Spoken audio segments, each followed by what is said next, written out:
Hey, you all remember the American dream? Yeah, me neither. Just kidding. Of course I do.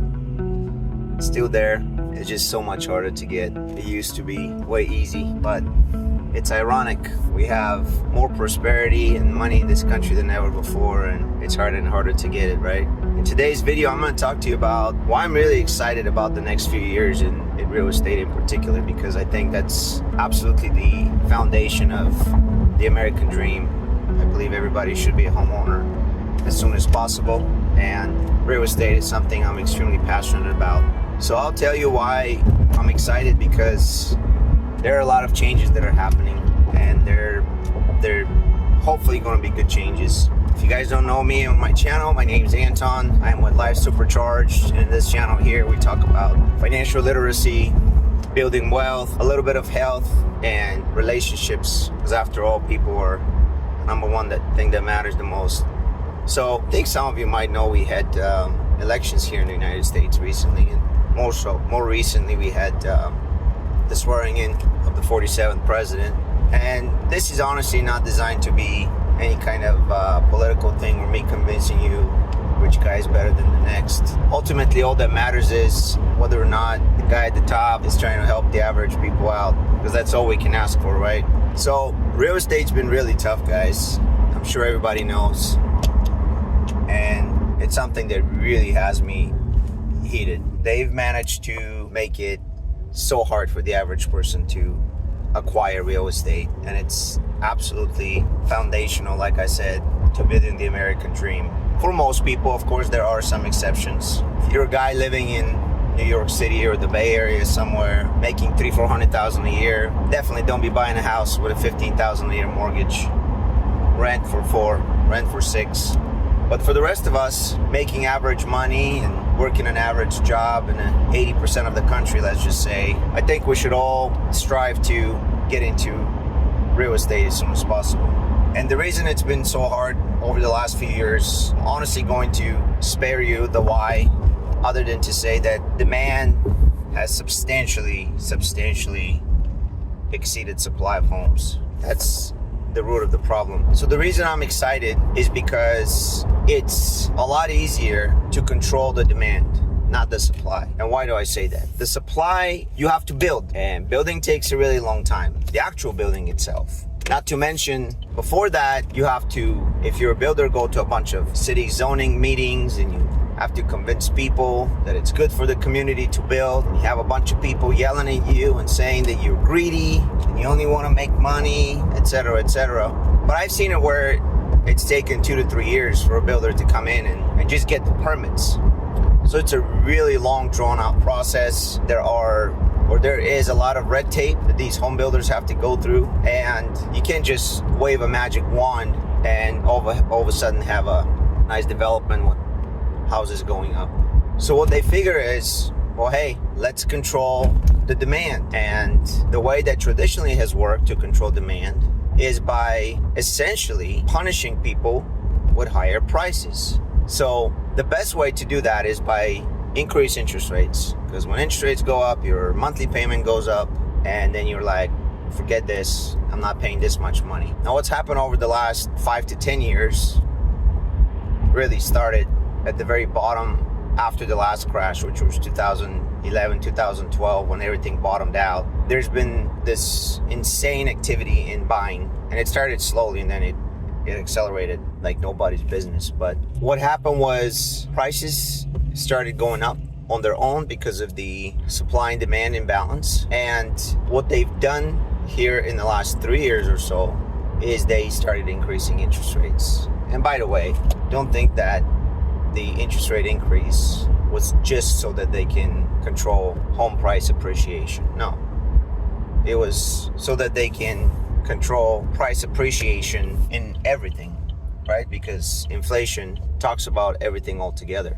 And so by increasing interest rates, the idea is that you're going to be less willing to finance things, right? So with real estate, they increased interest rates, which increased the payments, and now it's like slowed down a little bit, although not as much as it would have slowed down traditionally. So what I mean by that is, usually when interest rates go up, people are smart. People are adaptable, right? They say, oh, this 1% increase in the mortgage rate is now costing me, let's say, $300 a month extra, for example. And then they say, well, how can I offset this $300 a month increase in my monthly payment because of this higher interest rate? Oh, hey, I know. I'm just going to stop buying a house that costs as much as it does. And I'm going to go find a house that's cheaper where my payment with the new interest rate, the way it is, would be $300 a month less. So essentially they go and find a house that's, let's just say, $40,000 cheaper. And don't quote me on these numbers, but I think they're pretty close. And you can always do the math on that. Now, the problem is that because there is so much demand for houses, you no longer can get to a house that costs $40,000 less. So in other words, you're seeing that there are, let's just say, 5 or 6 buyers with the same idea of wanting to spend $40,000 less for a house. But guess what happens when there's more people trying to do the same thing as you? They're all competing. And when they compete, one of these people will be like, I really need to get the house, so I'm going to outbid all these other people. And maybe that person is willing to pay $25,000 less. So now the housing prices are not dropping as much. So the problem again is this insane demand. And where it comes from is that ever since 2008, when everything cleared out, when all the foreclosures got sold and we returned to somewhat of a quote unquote normal market, we've been in this massive hole of not enough homes to satisfy the demand. Because what happened is they sucked out a bunch of foreclosures from the system and they went to hedge funds and all these big corporations. And now they own currently about 7% of every single family home that is for rent is owned by corporations. And these are homes that could be affordable homes for people to buy. So even now, 10, 12, 15 years later, we're feeling the shortage of homes that started back then. Now that this hole is built, or that, it's there, we cannot play catch up. In other words, what normally happens is there are a certain number of units built every year, and there are a certain number of household formations that happen every year. Let's assume you're, definitely not 20, because there aren't a lot of 20-year-olds that buy a home. Nowadays, you're 28, you're living with your parents or whatever. But let's just say you're 26-year-old, 28-year-old, whatever, and you got married, and you and your spouse are now moving into a house. You left your parents' house and now you're moving in, and that is forming a new household. It's a new home formation. And it also applies to apartment units as well, by the way. It doesn't have to be a house. Just the housing unit is when it basically gets created because there's one person that needs to live on their own. So that's a housing unit formation. Well, we're literally right now, in the last 2 years, we have finally exceeded the rate of completed homes that is higher than household formation, which is how you start narrowing the gap of the 6 million homes that were underbuilt right now. So at this pace, it's going to take us another 15 years, 20 years probably to get caught up. And I don't know about you, but I don't want to wait another 20 years. I've already waited 12 years, 13 years since we last owned a home. Actually, it's getting close to 15 at this point. But the reason I'm so optimistic is because finally, I can see a light at the end of the tunnel when it comes to the demand part of it primarily, but also on the supply side. And again, this is not designed to be political by any means, but I want you to think rationally, okay? Because this is what we do in this channel. Use your brain. We think logically. If over the last 4 years, we have been averaging 2.5 million new people that have entered this country, in addition to the normal household formation that's happening here. If we've averaged 10 million people over the last 4 years, where do you think that they're all living? They have to go into an apartment unit. And a lot of people that come here from third world countries, they are already used to living in highly dense areas. So they're okay being crammed in, okay? They're okay living, 4 or 5 people per an apartment, or even 8 to 10, 12 people per house, let's just say 3-bedroom home or whatever. But still, that is, even if you average 8 people per housing unit, divide that into 10 million, and that tells you that we need 1.25 million new housing units just to accommodate the influx of people from the last 4 years. And that's going in the opposite direction of where we want to go, right? This is literally demand for homes. So additional demand for homes. So now, if we assume that this is going to slow down substantially, now all of a sudden it means that it takes all that pressure for new housing units by 1.25 less million housing unit demand. So that's going to be huge. That's going to be really big. I think that home prices are going to keep coming down. They have been over the last couple of years because of interest rates, but not very meaningfully. Okay, we're still averaging 420,000 for a new home in this country, and that's actually median home price. It's not exactly average. We like to use median here, but the median price is still 420,000. Depending on what source you look into, the average person in the United States right now makes about 55,000 a year. So if you do rough math, we're just under 8 years worth of the average person's salary compared to the median home price, which is insane, which is absolutely ridiculous. 8x used to be like Beverly Hills and these really high-end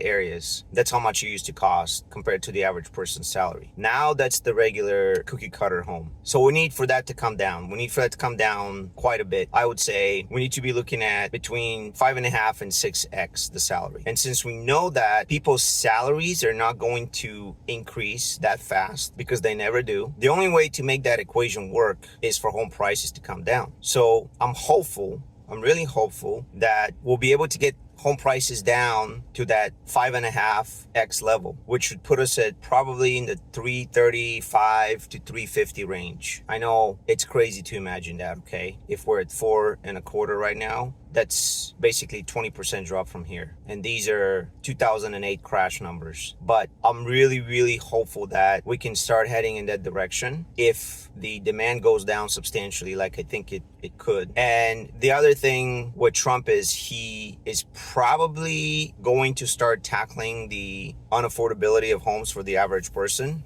On the other side, on the supply side, meaning that he's probably going to start talking to state governments, because he can't really single-handedly do a whole lot about the shortage of homes in every single state, because every state's got their own unique situation.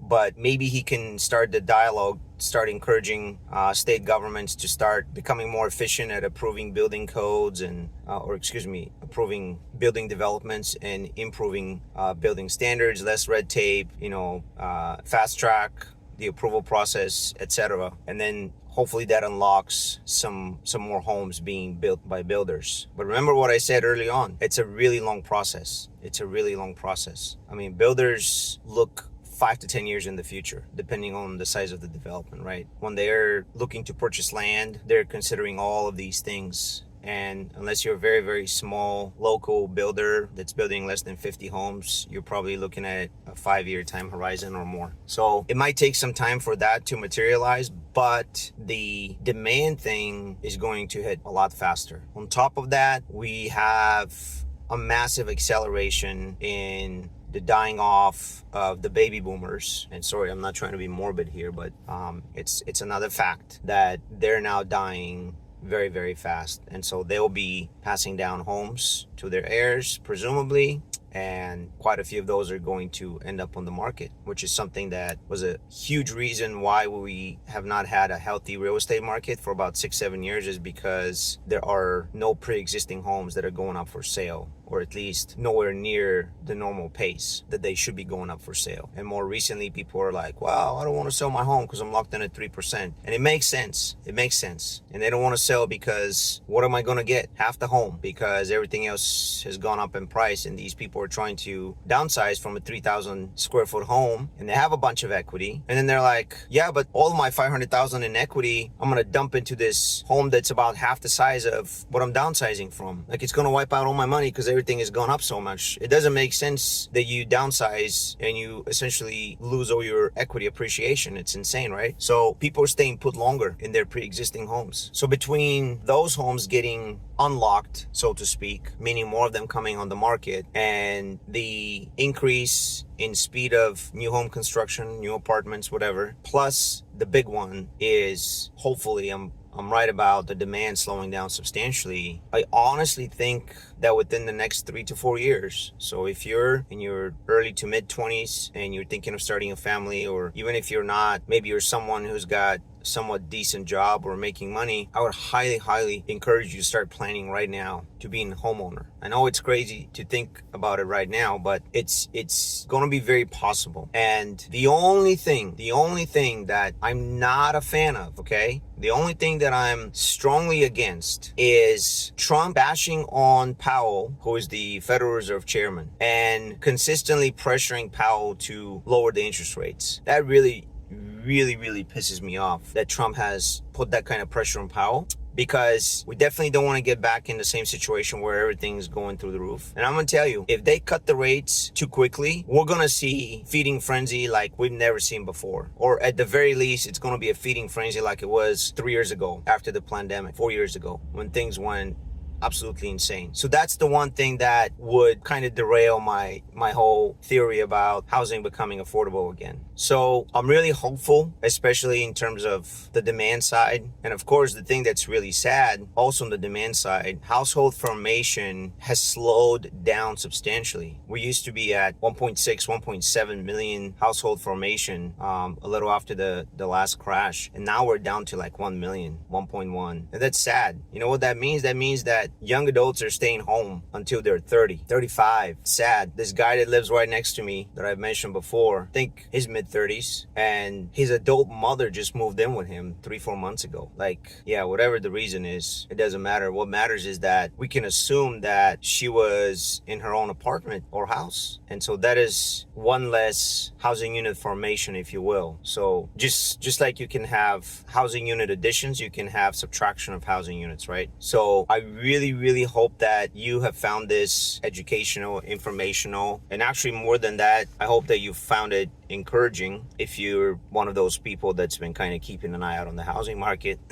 The really sad thing is that if you're in your early to mid 20s, heck, even if you're in your early 30s, you might have started considering the idea of being a homeowner 10 years ago. Let's say you're 33 right now. 10 years ago, you were 23. This is all you've known is the insanity of the last 10 years in real estate. You don't even know what a healthy market is because all you've seen is this stupidity with home prices tripling in a lot of places in the last 10 years. So I know the last thing you want to hear is to be patient, you know, if you're in the early 30s and you've been looking for the last 10 years or, you know, late 20s, looking for the last 5 years, whatever the case is. But believe me when I say this, be ready to buy a home. Start getting yourself prepared to buy a home, clean up your credit, pay down your debt. Don't be buying these stupid trucks that you use 3 times a year and you drive around and pay $1,200 a month payment on a truck. Don't be that guy. Don't do that. Start getting your financial house in order so that you're ready to buy when the time comes, because it might not last.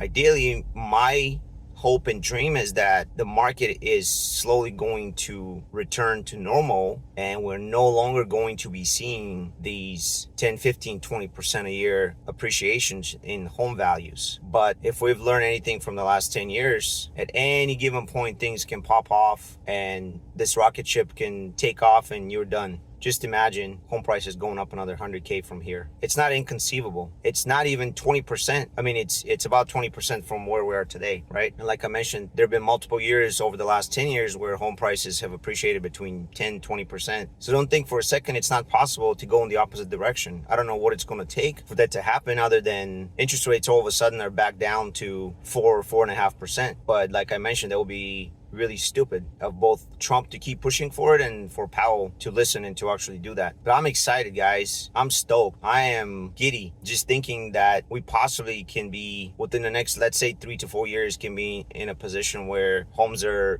fairly affordable. I really am. But if you're keeping an eye on the housing market, that's what moves the needle. It's 3 things. It's household formation pace. So that's the demand side of it. And then we have the supply side, which is, okay, there are 1 million units a year of new homes formed. Are the builders keeping up with that? Anything over 1 million is good. Preferably 400,000 to 500,000 above new home formation is excellent, because remember, there's a shortage of about 6 million homes. homes. Some people put the range between 4.5 to 8 million. I don't know where it is, but let's just call it 6.5. So every year that the building exceeds new home formation by 500,000 units, that's shrinking the 6.5 million home whole. But even at that pace, it's going to take 10 years. I mean, it's insane. So it's going to be a gradual slowdown, I think, but at least it's a good start. Up until this point, you know, I think we barely caught up with new home formation, because what happened during COVID was there was like, it came down like to nothing. I think in 2020, new home formation was like 550,000 units, something like that. I'm not 100% sure, but I want to say it was like some insanely low number, maybe half of the average.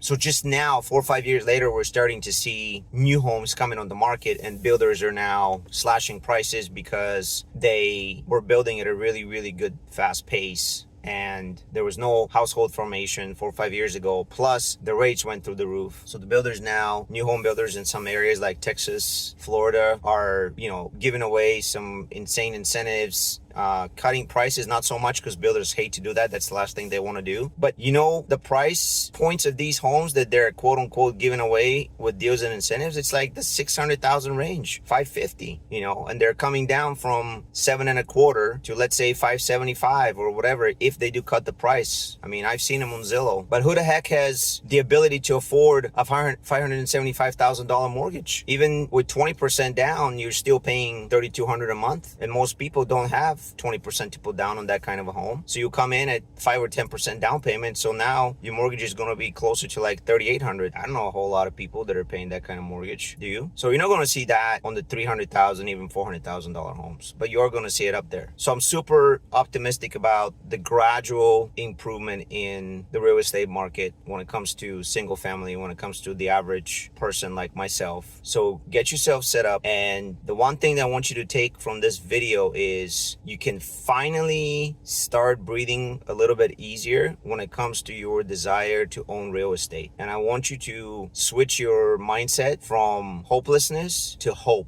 Okay. I know a lot of people have given up over the last 5 to 10 years, myself included. And it's depressing, guys. It's depressing to be like, oh, well, maybe I'll never own my own home. I'm always going to live in an apartment with a bunch of loud people, or in my case, a duplex or whatever. I want to have my own home. My son's getting up there in age. I don't want him to remember living in a rental his whole life. I mean, there's nothing wrong with it. We're still fairly stable, but it'd be a heck of a lot better to have my own house, not ask for permission to put in a pool. I mean, right now, I don't even have a yard big enough for a pool, but it'd be nice. It'd be nice to have him bring his buddies over and have fun in the pool and not worry about being too loud and stuff like that. So get ready and start getting yourselves educated. Keep an eye out on the market. I'm always going to be putting out this kind of content because it's very near and dear to my heart. Like I said, I've been a licensed realtor in the past, and I'm always keeping an eye on the real estate market in particular. I also keep an eye on the stock market, but real estate is where it's at. That's just foundational. You need to figure out a way to set yourself up for being a homeowner as soon as possible.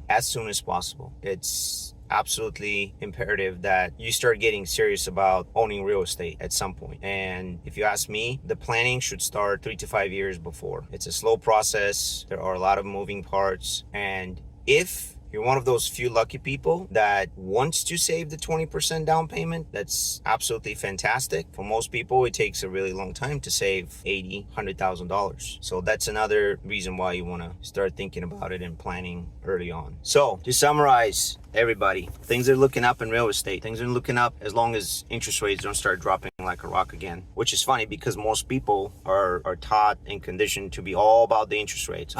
I got 2.8% interest rates. I'm locked in. That's fine. But ultimately, what matters is the overall picture, right? Remember, back in the 80s, mortgages were at 14%, 12%. So the interest rate's not an all be all. All that matters is how affordable your mortgage payment is relative to your income. That's it. And the interest rate's one component to it. But if you like this, if you gained anything, if you learned something new, any aha moments, come back to this channel. I post a lot of content like this all the time, like I said. It's Life Supercharged. I also have a Skool community where we discuss a lot of these things, and not just myself, but a lot of other folks in my community. And we always have a lot of good, valuable information. And yeah, be well. Have a great rest of the week, and I'll talk to you later.